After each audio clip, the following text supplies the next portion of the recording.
എനിക്ക് വലിയ താല്പര്യം ഉണ്ടായിട്ട് വന്നതല്ല, അമ്മയുടെ നിർബന്ധം കൊണ്ട് വന്നേ. ജോലി കിട്ടിയിട്ട് 2 മാസമേ ഉള്ളൂ. ഇന്ന് സെറ്റിൽ ആവാനുള്ള സമയം പോലും കിട്ടിയില്ല. അമ്മയോട് ഇതൊന്നും പറഞ്ഞാൽ മനസ്സിലാകത്തില്ല. വരുന്നില്ലേ? എനിക്ക് നേരത്തെ 8 വർഷത്തെ റിലേഷൻ ഉണ്ടായിരുന്നു. അത് പക്ഷെ ബ്രേക്കപ്പ് ആയി. അത് കഴിഞ്ഞ് പിന്നെ ഈ റിലേഷനോടൊന്നും വലിയ ട്രസ്റ്റ് ഒന്നും ഇല്ലായിരുന്നു. വേണ്ടെന്ന് വെച്ചാൽ പിന്നെ അമ്മ നിർബന്ധിച്ചുകൊണ്ട് വന്നേ.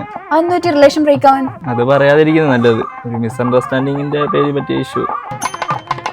എനിക്ക് കുറച്ച് ആഗ്രഹങ്ങളൊക്കെ ഉണ്ടായിരുന്നു, പക്ഷെ അതൊന്നും നടന്നില്ല. ഇപ്പൊ പെട്ടെന്നൊരു കല്യാണം കഴിച്ചു കഴിഞ്ഞാൽ അതൊന്നും നടക്കത്തില്ല. അതുകൊണ്ട് എനിക്ക് കുറച്ച് സമയം വേണമെന്നുണ്ട്. എന്തൊക്കെ ആഗ്രഹങ്ങൾ നടക്കാതെ പോയേ? സിനിമയിൽ അഭിനയിക്കണം എന്നായിരുന്നു കൊച്ചിലോട്ടുള്ള ആഗ്രഹം. പിന്നെ ഇച്ചിരി വലിയൊരാഗ്രഹമുണ്ട്, ആമസോൺ കാട്ടിൽ പോയാൽ കൊള്ളാമെന്നുണ്ട്. ഇത് ശരിക്കും പൊട്ടാനാണോ അതോ മണ്ടനാണോ? പിന്നെ കുറച്ച് സ്ഥലം വാങ്ങിയിട്ട് ഒരു 6ന്റെ തീരത്ത് റിസോർട്ട് വന്നു. ഇത്രേ ഉള്ളൂ? ഇപ്പൊ ഇത്രയൊക്കെ ഉള്ളൂ. കുട്ടിക്ക് കേട്ട് എന്ത് തോന്നുന്നു? സൂപ്പർ.